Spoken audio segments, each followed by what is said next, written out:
Subscribe कीजिए हमारे channel को और बेल आइकन को दबाइए हमारी लेटेस्ट वीडियो सबसे पहले देखने के लिए। पीस पार्टी के सदर वो इस विधानसभा के प्रत्याशी मोहतरम जनाब डॉक्टर साहब, मेरे बड़े भाई, मेरे अजीज दोस्तों और बुजुर्गों,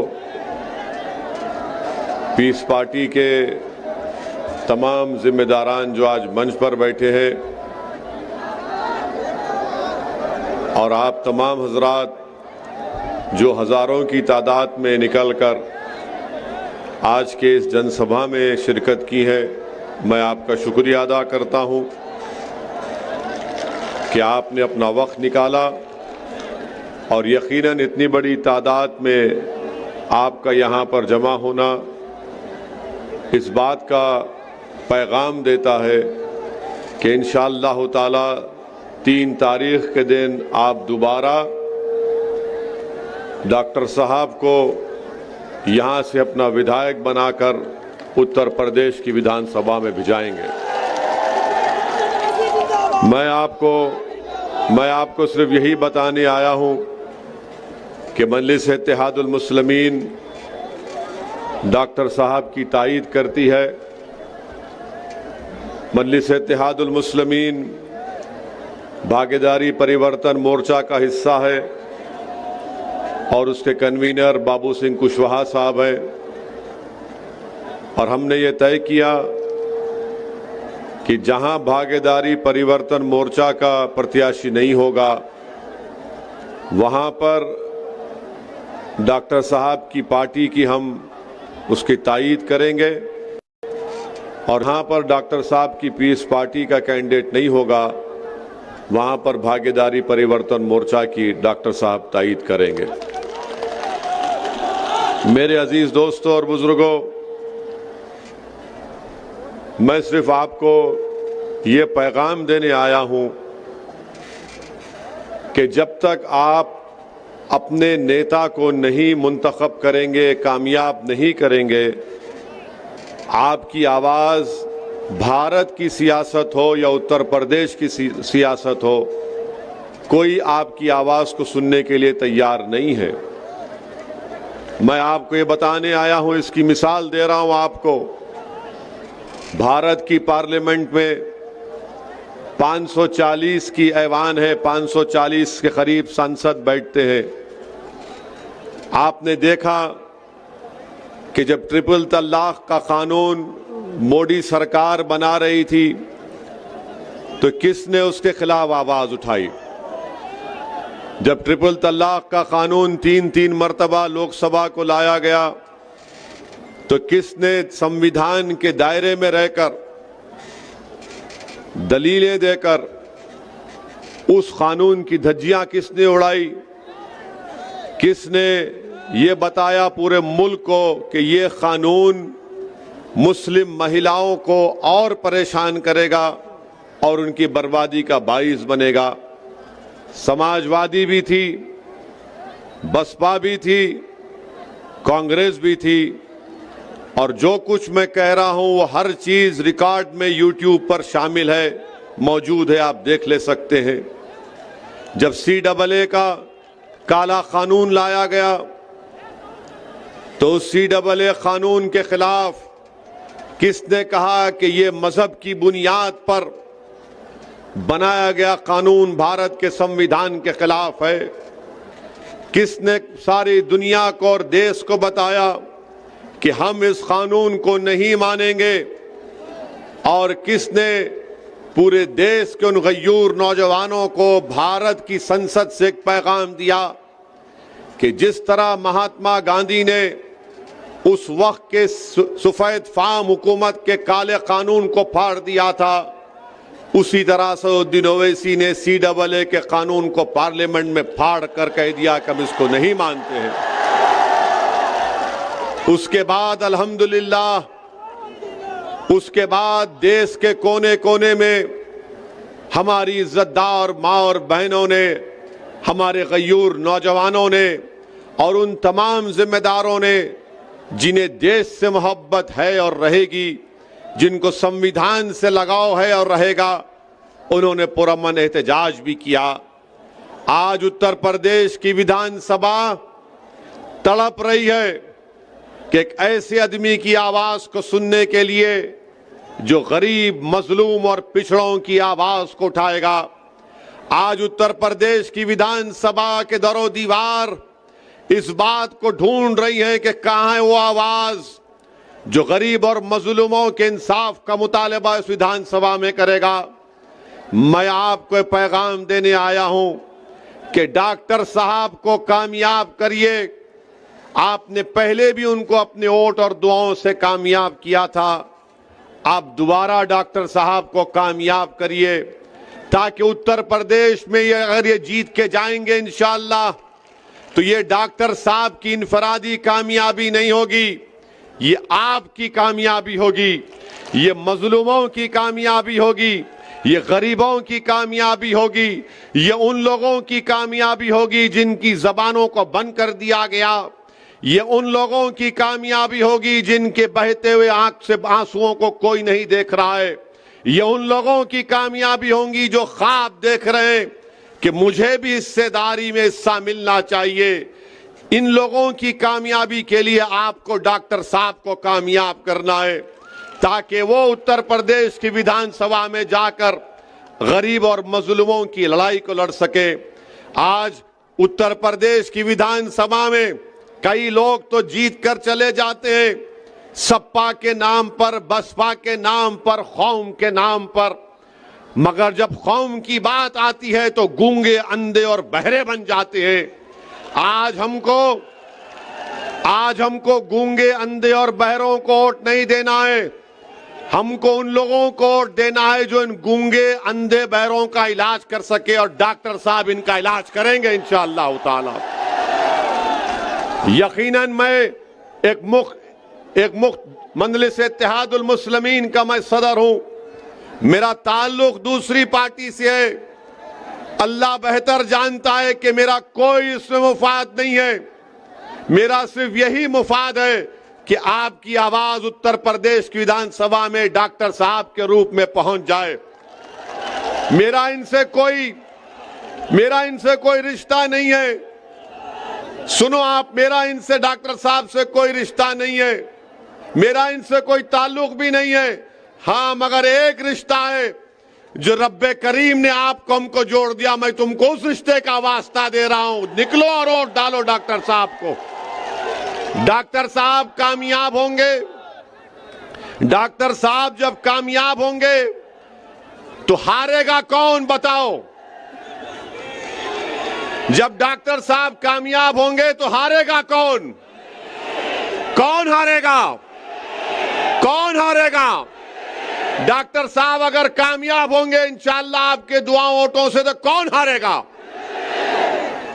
ना सिर्फ वो बल्कि दौलत के गुरूर में जो शख्स डूबा हुआ है और ये समझ रहा है कि इन गरीबों के ईमान को और जमीर को दौलत की बुनियाद पर खरीद लूंगा, उसकी शिकस्त हो गई, उसकी हार होगी।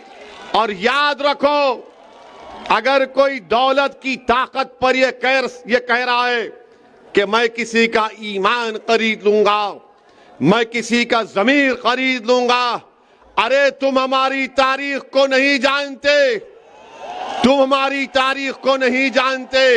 हाँ, जो अबू जहल और अबू लहब और यजीद का साथी होगा वो दौलत पर अपना ईमान और अपना जमीर बेचेगा।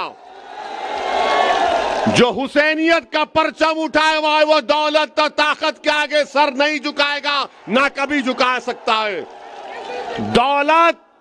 दौलत को हराना है और अजमत को जिताना है, दौलत को हराना है और अपनी आवाज को जिताना है। आज लोग दौलत के सहारे चुनाव जीतना चाहते हैं, तो मैं उनसे कहना चाह रहा हूं कि तुम हमारी तारीख को भूल गए, तुम ताइफ और मक्का की तारीख को भूल गए। अरे हम उनके नाम लेवा हैं जिन्होंने कहा था कि एक हाथ में चांद और सूरज को भी दे दो तब भी हम राय हक से मुंह मोड़ने वाले नहीं हैं। ये हक की लड़ाई है, याद रखो। डॉक्टर अय्यूब की लड़ाई और ओवैसी यहां पर आया है तो हक को कामयाब करने के लिए आया है, हक को गालिब करने के लिए आया है और बातिल ताकतों को शिकस्त दिलवाने के लिए आया है। तो आप दौलत को कामयाब करेंगे या अपनी आवाज को कामयाब करेंगे? आप दौलत को कामयाब करेंगे या अपनी इज्जत को कामयाब करेंगे? आप दौलत को कामयाब करेंगे या जमीर की बुनियाद पर डॉक्टर साहब को वोट देंगे? किसकी बुनियाद पर वोट देंगे? ये लोग आज पैसों के थैलियां लेकर आ रहे हैं, 2 साल पहले नजर नहीं आए जब CAA NPR का एहतजाज चल रहा था? अगर इतनी दौलत तुम्हारे पास है तो कहां की वो दौलत? तुमने कितने स्कूल, अस्पताल, तुमने कितने गांव में बिजली का इंतजाम किया? जो डॉक्टर साहब जब विधायक थे उन्होंने ये काम करवाया था। डॉक्टर साहब 2017 में नहीं जीते मगर वो हमेशा आपके दरमियान में रहे, वो हमेशा आपकी गम में, आपकी खुशी में शामिल रहे। मेरे अजीज दोस्तों और बुजुर्गों, एक पूरी मंसूबाबंद तरीके से साजिश की जा रही है कि जहां कहीं भी आवाज उठेगी सच्चाई की, मजलूमों के इंसाफ की, जालिमों को हराने की, तो तमाम दुश्मन एक होकर ये कोशिश कर रहे कि हक की आवाज को दबा दो, क्योंकि इनको मालूम उत्तर प्रदेश की 400 की विधानसभा में अगर एक डॉक्टर अय्यूब पहुंच गया तो इन सब की नींदें हराम हो जाएगी। इसीलिए इनकी हराम की दौलत को इस्तेमाल किया जा रहा है ताकि आपकी आवाजों को दबा दिया जाए। अरे डॉक्टर अय्यूब की जिंदगी आपके सामने कोई अहमियत नहीं रखती। हम सब इस दुनिया में आए हैं तो जाएंगे, मगर याद रखो कौन तुम्हारे लिए लड़ेगा, कौन तुम्हारी नाइंसाफी के खिलाफ आवाज बुलंद करेगा, कौन तुम्हारी हक को जताने के लिए सारी दुनिया के सामने कहेगा उत्तर प्रदेश की विधानसभा में कि खलीलाबाद की जनता हो, पूर्वांचल की जनता हो, उत्तर प्रदेश की जनता हो, मैं इन पर जुल्म को बर्दाश्त नहीं करूंगा। बताओ कौन तुम्हारी आवाज उठाएगा? असदुद्दीन ओवैसी इसी बात को समझते हुए, महसूस करते हुए मैं आपके दरमियान में आया हूं और मैंने डॉक्टर साहब से कहा, डॉक्टर साहब अगर जिंदगी बाकी रही तो इंशाअल्लाह ताला 24 में भी हम सबकी नींद हराम करेंगे इंशाअल्लाह। तो जो दुश्मन दौलत लेकर आ रहा है प्यारे, थोड़ी बचा के रख, 24 में फिर आएंगे हम। कहीं ऐसा ना हो कि डॉक्टर की मोहब्बत में तू खुद, तेरी दौलत खत्म हो जाएगी, मगर 24 में हम आएंगे। मेरे पास भी कोई दौलत नहीं है, मेरे पास भी कुछ दौलत नहीं है। लोग बोलते हो इसी के पास क्या है? मेरे पास ईमान की दौलत है और वही मेरे लिए काफी है। मेरा ज़मीर जिंदा है, मेरा ज़मीर जिंदा है और इंशाअल्लाह जिंदा रहेगा। मुझ पर गोलियां इसलिए चलाई गई ताकि मेरी आवाज को खत्म कर दिया जाए, क्योंकि जब देख लिए कि ये ताकत से डरने वाला नहीं है, जब देख लिए कि इख्तिदार से डरने वाला नहीं है, जब देख लिए कि दौलत इसको खरीद नहीं पाएगी, तो उन्होंने सोचा कि चलो गोलियों से इसको खत्म कर देंगे। अरे तुम गोलियां जितने चलाना है चलाओ, मगर याद रखो ओवैसी इस दुनिया में उस वक्त तक रहेगा जब तक अल्लाह चाहेगा, मगर जब तक अल्लाह मुझे जिंदा रखेगा, मैं आपके दरमियान में खड़े होकर दोबारा अज़म कर रहा हूं, अहद कर रहा हूं कि जालिम गोलियां चलाएगा, कुछ भी करेगा, मगर मैं आपकी आवाज को उठाता रहूंगा, लड़ता रहूंगा। इसीलिए डॉक्टर साहब की कामयाबी में, डॉक्टर साहब की राह में, इनकी कामयाबी में कांटे बिछाए जा रहे हैं। डॉक्टर अय्यूब की कामयाबी में कांटे भिजाए जा रहे हैं। और याद रखो, मेरे सवाल का जवाब दो आप, अगर पैर में कीला चुभ जाता है या कांटा चुभ जाता है तो कौन निकालता है पैर से कांटे को? कौन निकालेगा? आपको निकालना पड़ेगा ना। अगर आपके हाथ में कांटा कीला चुभेगा तो आप क्या करेंगे? आप बोलेंगे इधरा जरा निकाल मेरा, नहीं बोलेंगे ना। डॉक्टर को बुलाना पड़ेगा ना इलाज के लिए। अगर आप ये समझेंगे नहीं वो बसपा है, वो सपा है, याद रखो ये आपने कहानी हमने बचपने में पढ़ी थी कि एक सांप के दो चेहरे होते, ये वही है ये लोग। एक था विधायक बीजेपी का, और आप जानते हैं कि शाही कला मदरसे के बारे में इन्होंने क्या किया था। बीजेपी में थे तो अखिलेश यादव ने कहा कि आजा मेरे पास एक वॉशिंग मशीन है, तुझे उसमें डालूंगा तो तू सेक्युलर हो जाएगा। वहां पर दौड़े और उनको टिकट दे दिया गया। बीजेपी ने किसी और को लाया है और बसपा ने किसी और को लाया है। याद रखो मेरी इस बात को, नुकसान हमको गैरों से ज्यादा अपनों से पहुंचा है। नुकसान हमको गैरों से ज्यादा अपनों से पहुंचा है। करबला की सरजमीन पर नवासे रसूल पर तलवार उठाने वाले कौन थे? टीपू सुल्तान से गद्दारी करने वाले कौन थे?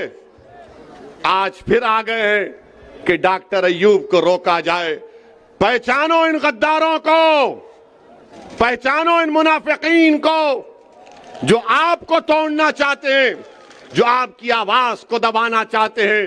अगर डॉक्टर अय्यूब से किसी को शिकायत है, हो सकता है कि अकबर जानिब हो, डॉक्टर अय्यूब से किसी को शिकायत है तो मैं आज हाथ जोड़कर भीख मांगता हूं, माफ कर दो डॉक्टर अय्यूब को, माफ कर दो।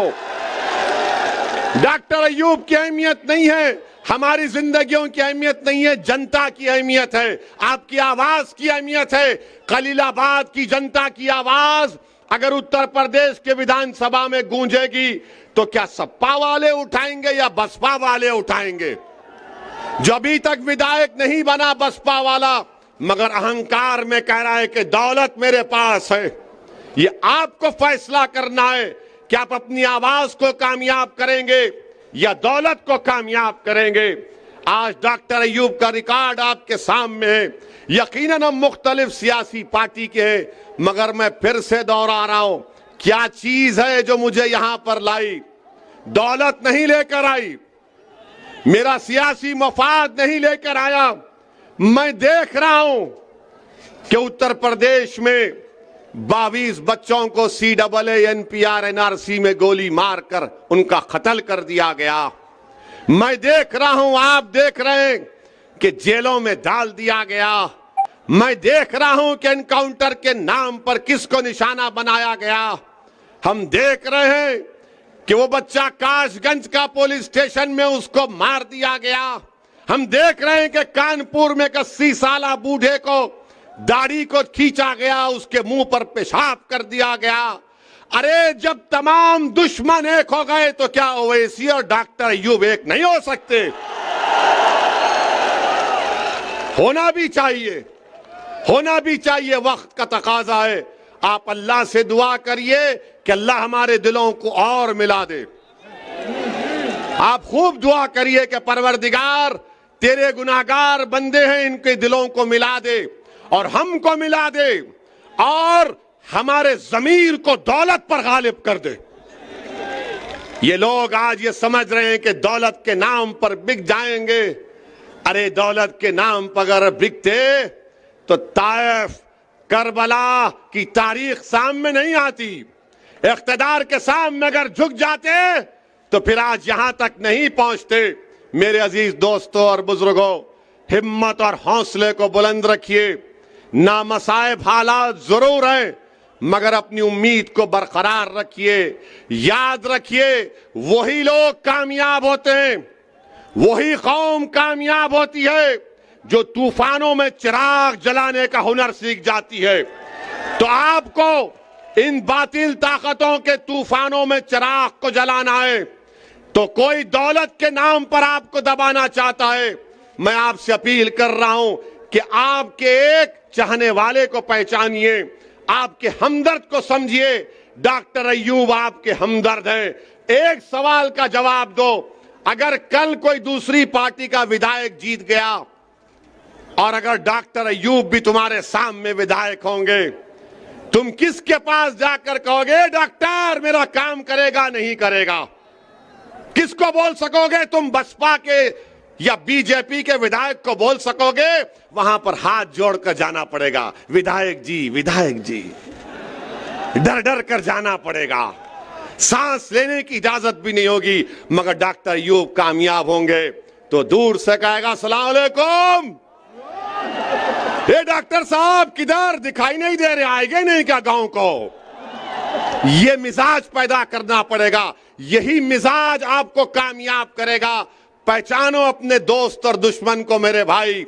यही पैगाम देने आया हूं और इंशाअल्लाह ताला आता रहूंगा।